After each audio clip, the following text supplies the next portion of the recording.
Hey everyone, it's Velvet. Welcome back to more Persona 3 FES. In the last one, we took down the Phantom King.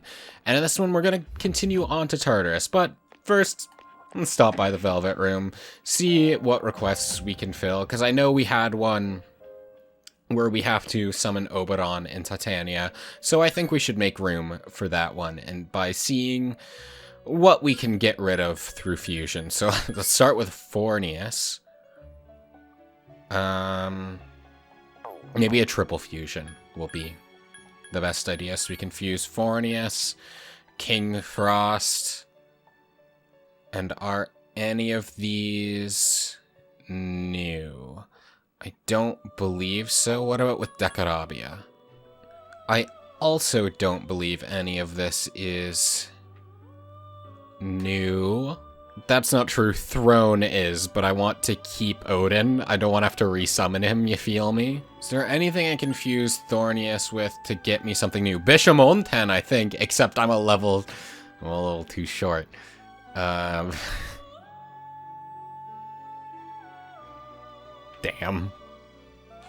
Oh, I already have Titania, so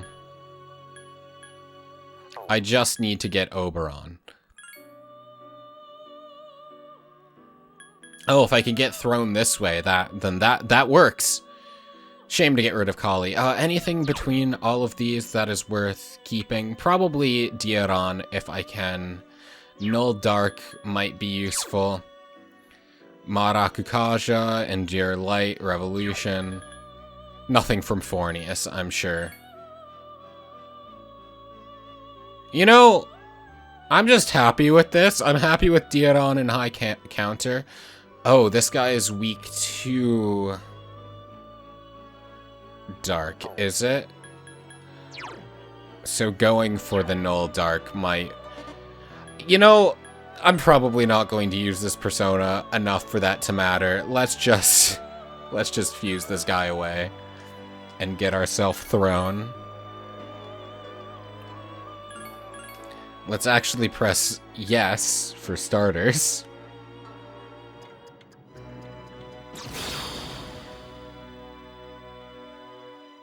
Spin! I am Throne, the stalwart harbinger of thy victory. Yeah, I'm sure you are. Recarmdra. Recarmdra's the bad one, right?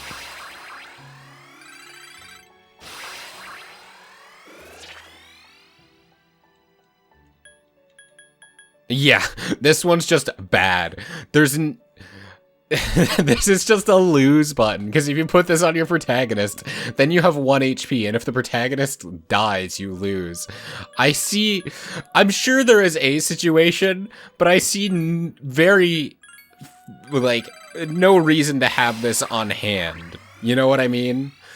It just feels like a lose button. Anyway, now that we have done that, we can summon Oberon, who I believe is Emperor, yes? There we go. And now we have... let's just fuse. Or let's just register Odin, get his experience locked in, and Throne. Sure. The other three don't need to be... let's actually accept the request to perform Summer Dream, named after Midsummer's Night Dream, because that is what they are basically from. Lilith with Mabufudine.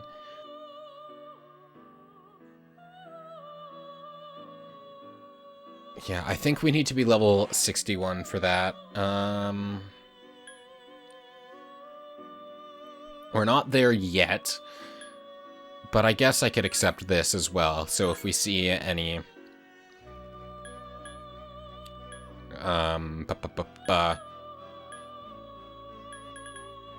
any red shadows, we can just go for them.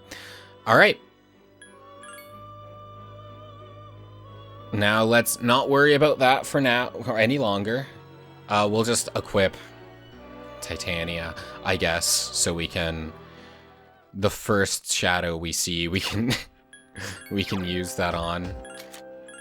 Wow, she has like nothing. I probably just got her from Shuffle Time. Okay.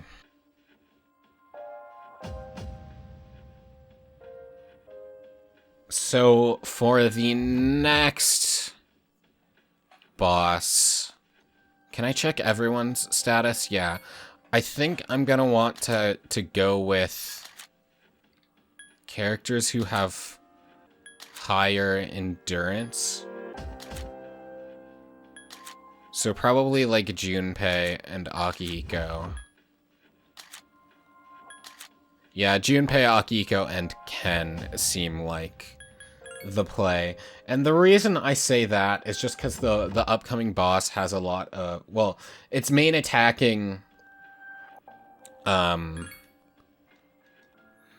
moves are physical based. It has a lot of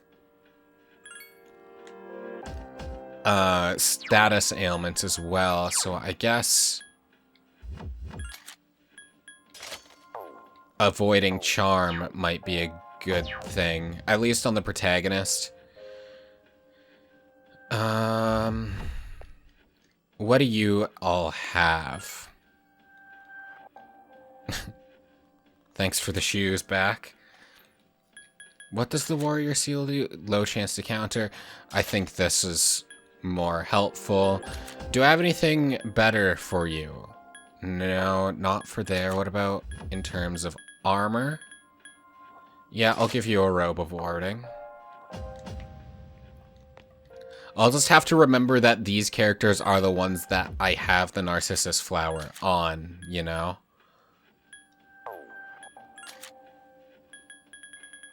Because, I do...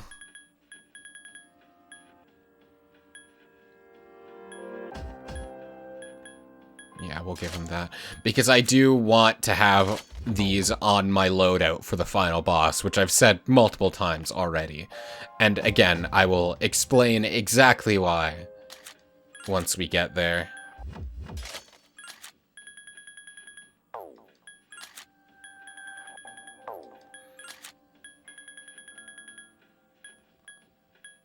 He's weak to wind, not ice, so I don't think... We'll just give him a Fatal Act. Why not? There. That way, at the very least, we'll still be... There are still the other status ailments that we'll have to worry about, but at the very least, I don't have to worry about them getting charmed and then healing the boss.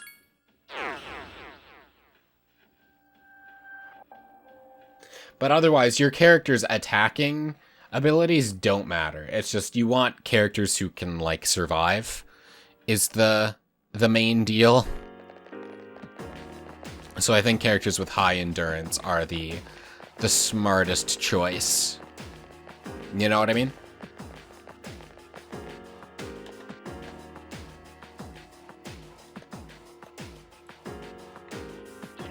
Something seems different about the enemies in that area. I'll scan ahead, but it might take a little while. That's fair enough. Now let us fight and see what our what Summer Dream does. Unpredictable effect. Oh no. We're all gonna just full party wipe right here, right now. Imagine if that was one of the effects. Cool, man. It just reminds me of Final Fantasy VI, because it's Setzer has his like roulette attack, and you can full party wipe using that, and I think that's hilarious. Just the idea of a gambling attack that can kill you is hilarious to me, and I think more games need to do that, just for the bit, just because it's funny. I guess we should scan these guys, huh? Scan this one first, because this one's probably gonna die. Yeah, rest in pieces. Is this one weak to slash, or did I okay, I just got a crit. so we're just not learning what it's weak to. Understood. So today I want to look at the cut content found within Persona 3 and its various versions.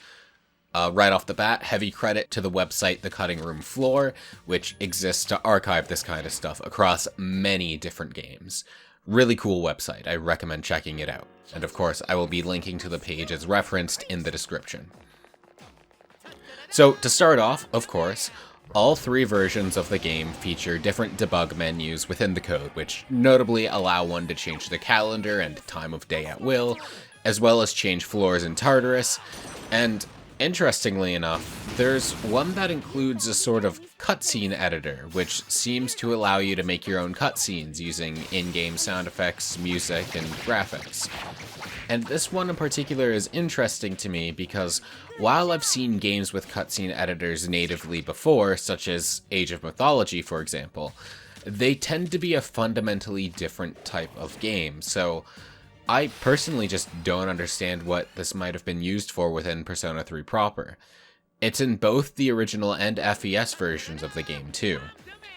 Maybe it existed as a sort of way to test ideas for cutscenes in-game without having to like rebuild the code every time to see how something would look. Or maybe this was the tool used to create some cutscenes development side.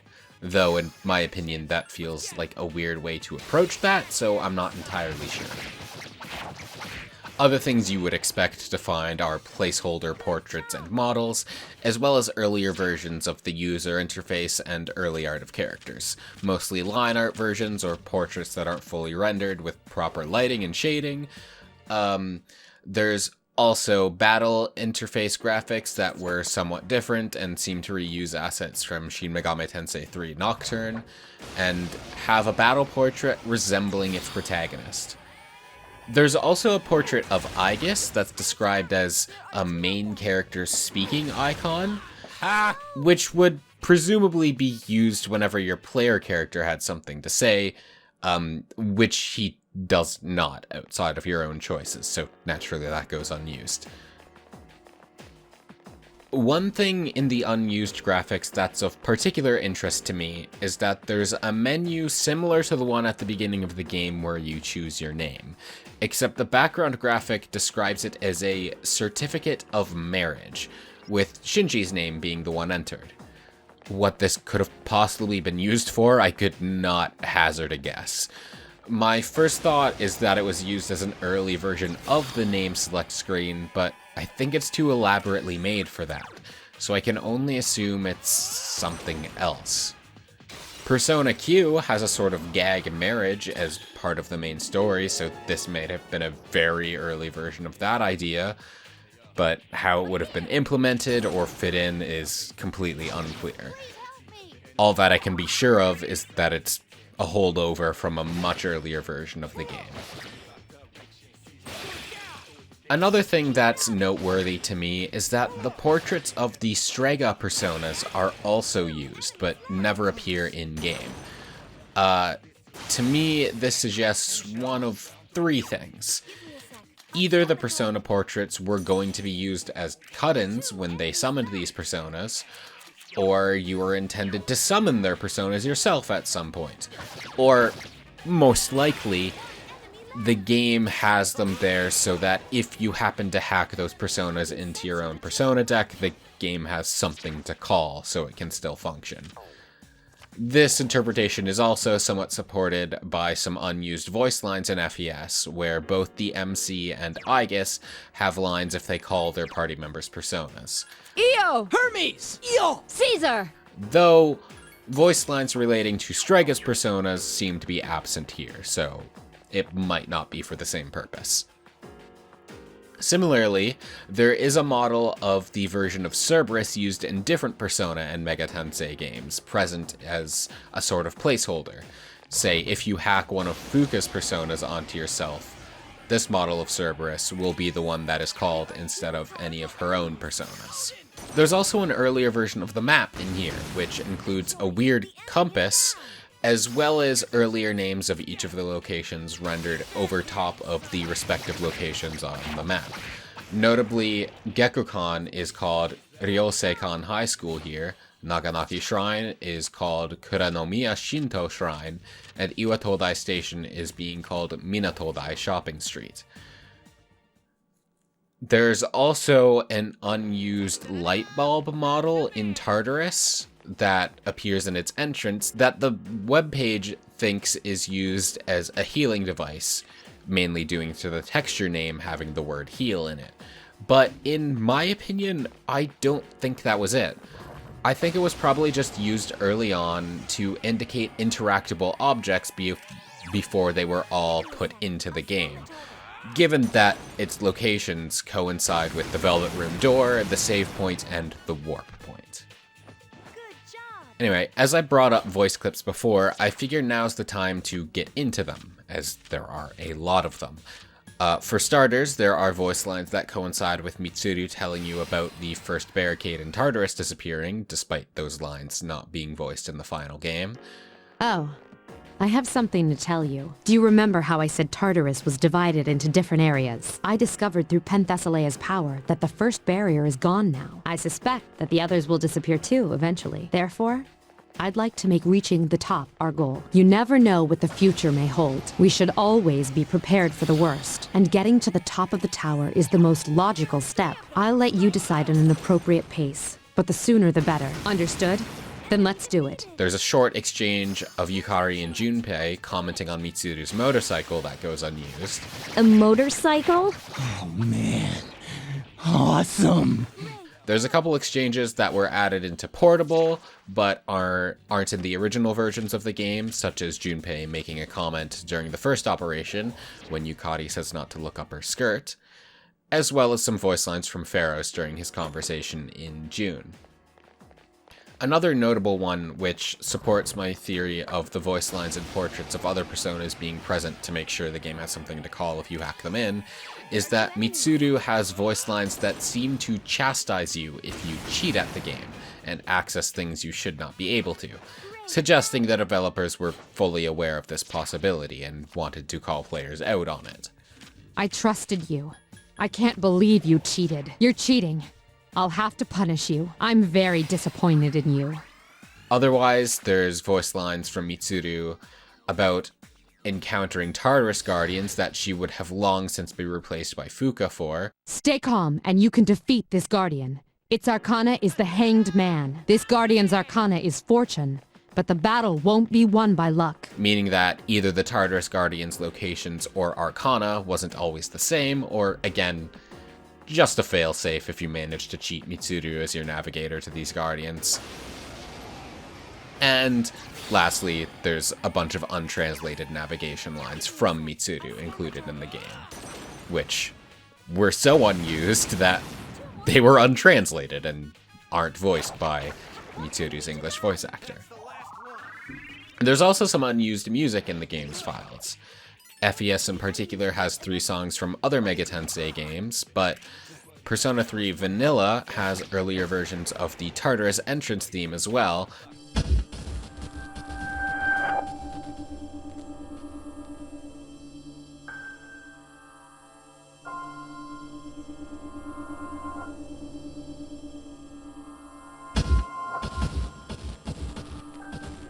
And one of Master of Shadows.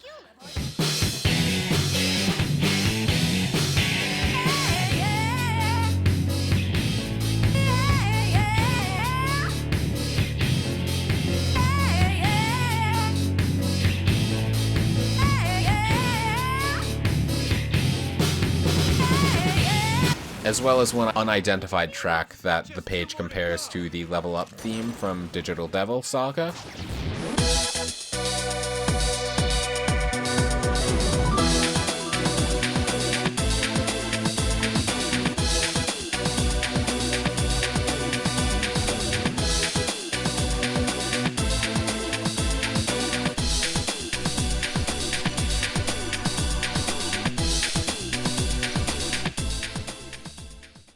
There's also an early version of Burn My Dread, which the page describes as a mostly instrumental version. However, I would describe as You know when you want to sing along with a song, but you don't quite know the lyrics, so you just turn into passionate mumbling whenever you're, like, trying to say a lyric you don't quite remember, where you're just like, it sounds like that, except with the Burn My Dread lyrics. It's kind of funny, honestly. I like it a lot.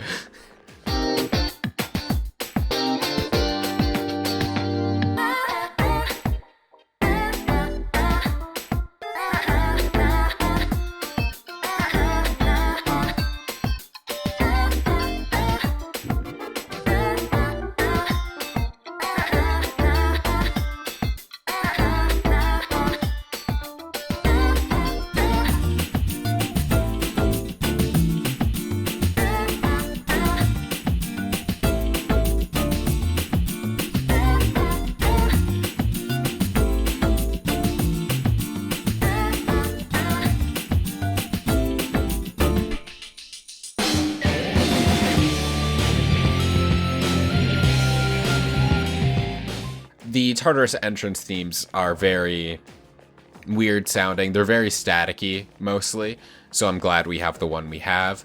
Master of Shadows theme is mostly similar, just kind of with different vocals and things like that. But lastly, there are a handful of unused cutscenes in the game. I'll start with Portable and work my way backwards. So, there are cutscenes in Portable where you can have special little scenes at the end of the game with romantic social links. And the female protagonist has social links with the male party members, where the male protagonist did not. And most of them are romantic options. Junpei, however, does not have a romantic version of his social link, but he has an unused version of this type of cutscene that goes untranslated, and it has a romantic tone to it. I mean, he even calls you his girlfriend during it. Meaning that he may have been a romantic option at some point. Spoilers in this video for the end of the game if you choose to watch it. FES also has an early version of a cutscene at the beginning of the game where Yukari introduces Gekkoukan High to you. And what it looks like is a version of the cutscene from before the backgrounds are fully finished, and mostly just uses, like, storyboards or rough art. Why this version of the cutscene is on FES's disc, but not the original, is confusing to me, but it's nevertheless a neat look at an early version of it. And now for the original Persona 3 disc. The first one is mentioned on the cutting room floor page, but isn't actually on the page, so I'll link to it in the description. But it is a version of the class introduction scene that plays out differently. It's in Japanese, but one of the commenters helpfully translates it. And mostly, I just think it's funny because it has funny dialogue options, such as you asking the class not to bully you, or is just acting like a Chunibyo type character to them. There's also a cutscene that goes unused after you awaken to your persona. So, if you recall, when that happens, the protagonist is out cold for like a week. And so, due to that, there is a cutscene with Miss Toriumi where she talks to you about that and suggests discussing your options for catching up.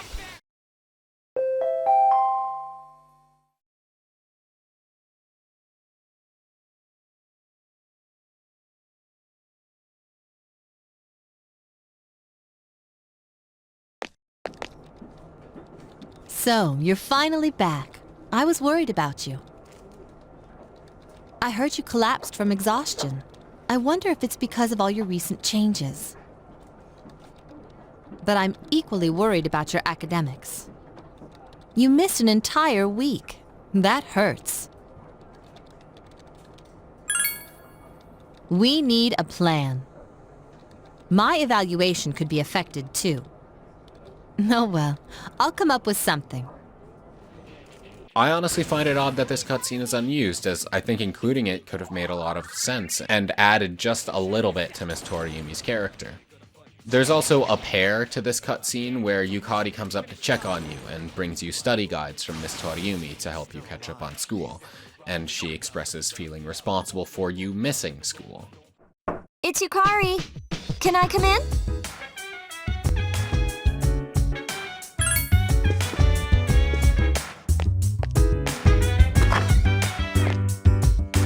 Oh, good. You're here. How are you feeling today? I bet yesterday was a little overwhelming for you. But I'm glad you said yes. Oh, I got these from Miss Toriyumi. They're study guides. She made them just for you. You don't feel like doing them?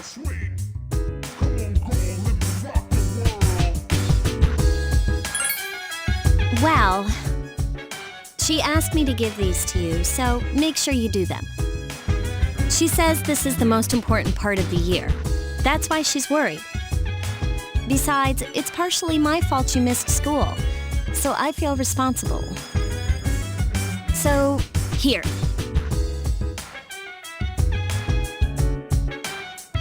Just work on them, okay? And take it easy. You're still recuperating.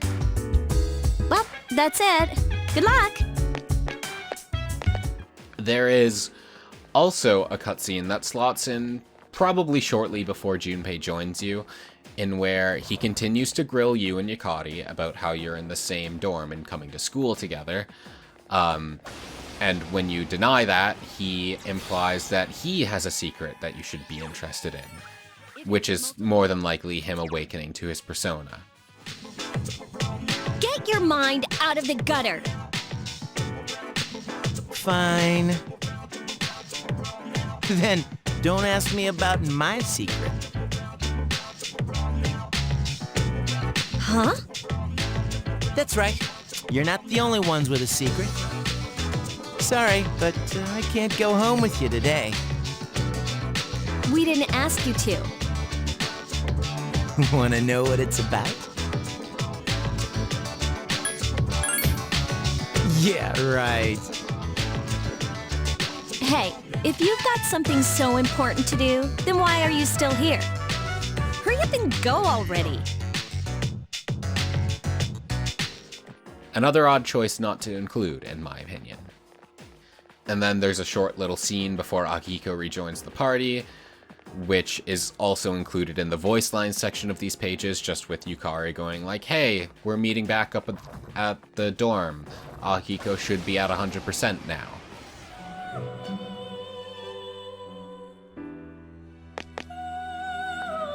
Oh yeah.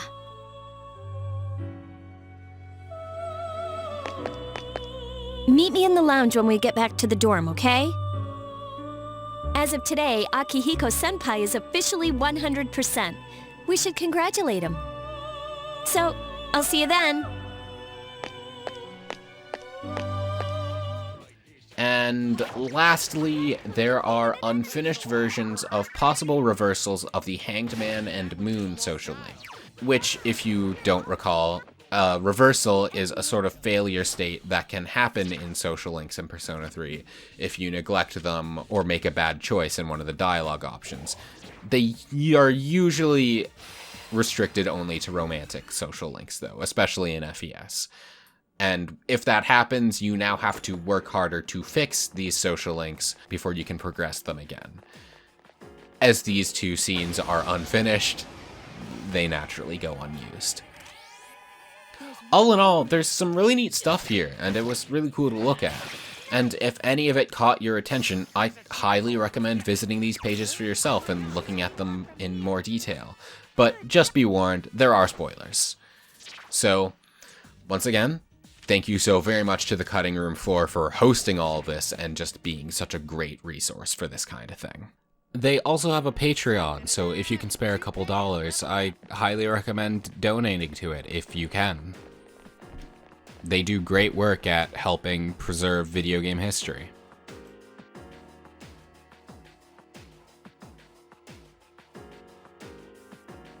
I sense 3 shadows in the middle. Please be careful. I cannot promise that. We made it despite the... I don't want to talk about it. And also Odin's or just Mesiodyne in general, completely draining my SP. So I have concerns. Considering that it took, or considering how often my party was leveling up, that makes me think we're in kind of a bad spot in terms of levels, which makes me worried that we may not be prepared for this boss. In which case, I will have to grind, but we are still going to give it an honest attempt first.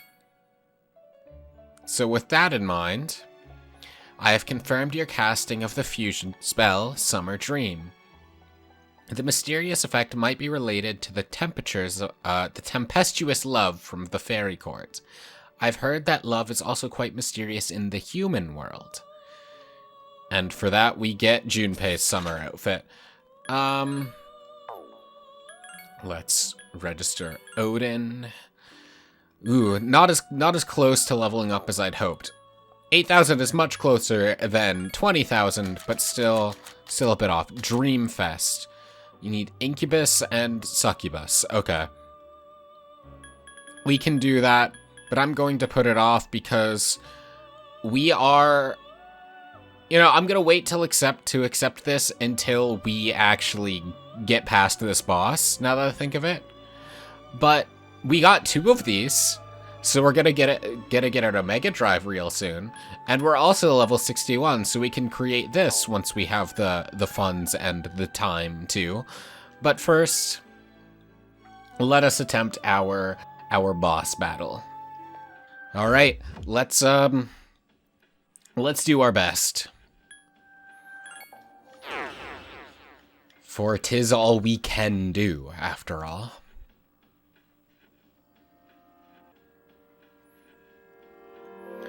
I think it is possible, but it will depend on the attacks it uses. Because we have the Narcissus Flower, if they try to spam Charm, we're in a good place. However, if all 3 of them spam their physical attacks, This one's dangerous. Stay focused. we're in a bad spot. So these are the Royal Dancers. As you can see, there are 3 of them. They have basically every ailment-inducing move, both the single target and the multi-target ones. They can cure themselves of ailments if they get inflicted with them, which, you know, that tells me that they're vulnerable to ailments, but I just never keep ailments on my personas this late in the game because they generally aren't at this point. They can heal only tier 1, only Dia, so that's not that bad. And they have, Heat Wave, which is medium strike damage to everyone, and Primal Force, which is severe pierce damage to 1 person. So we'll do our best. I'm going to hit them with the Matarun. Actually, let's set the tactics first. Akiko, I want you both on support. And then Junpei, you can do whatever for now, but I'm going to start by hitting them with a Turunda, because I don't want to be hit with a bunch of primal forces and just get eviscerated. But if they just hit us with ailments like that, not like that though, then it's not as bad.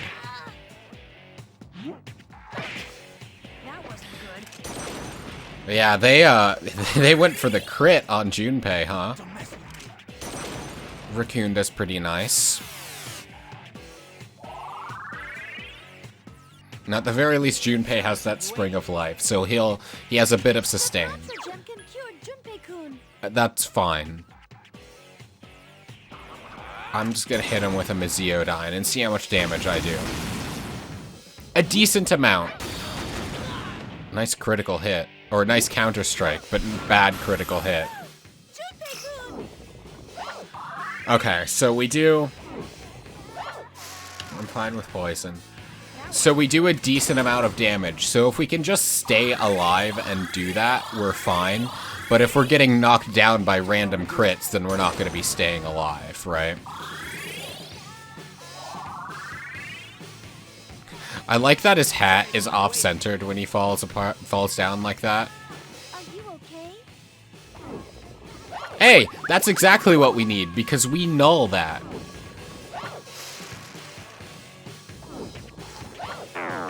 But yeah, as you can see, it's mostly just status ailments, so if you get lucky with them, it's pretty good. But if you get unlucky with them, or they decide to spam Primal Force, then it's like, oh, this sucks, right?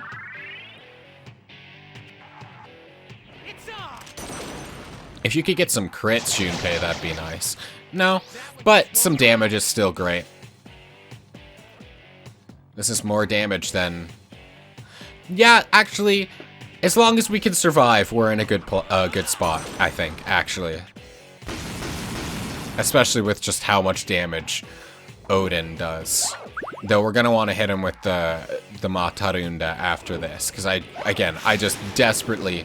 Poison's fine, because if we're poisoned, we're not getting hit by the... Because if we're poisoned, we're not getting hit with panic, which means we're not getting crit, right? Use this. Sure.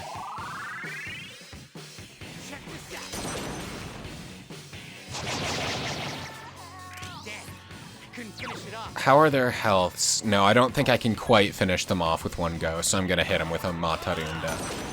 If I was able to kill at least one of them with a Zeodyne, then I would have just hit him with it. But it looks like that's not the case. Saved by weird AI, I think. Nice Counter-Strike.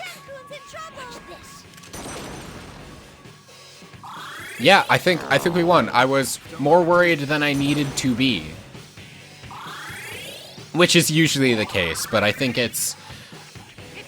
in a game as oppressive as Persona 3 can be, it's good to go in with some caution rather than reckless abandon. You make better decisions that way, I think. As long as it's caution and not panic. Panic leads to bad decisions, but caution is good. That wasn't good. You know what I mean? Anyway, guys. Yeah, you keep healing up, that's fine. I'll get around to finishing it off, or Junpei will. Nope, looks like it'll be me. And finishing it off with a critical hit. Very nice. I can sense your determination. Undertale music starts playing. Da da da da da da da da da da da da da da da da da da. You are filled with determination. Let's go back to the first floor. So, for one, we can cure ourselves of poison. And I guess we should accept the next request for the next floor then, too, huh?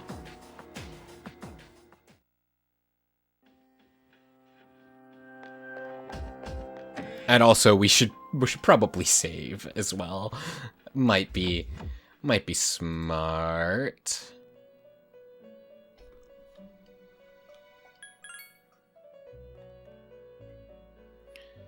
And then accept requests. Not perform Dreamfest. We can do that, just it's not what I want right now. Sands of Time. So we need to fight the Perpetual Sands. Those are probably Hourglass enemies. Cool.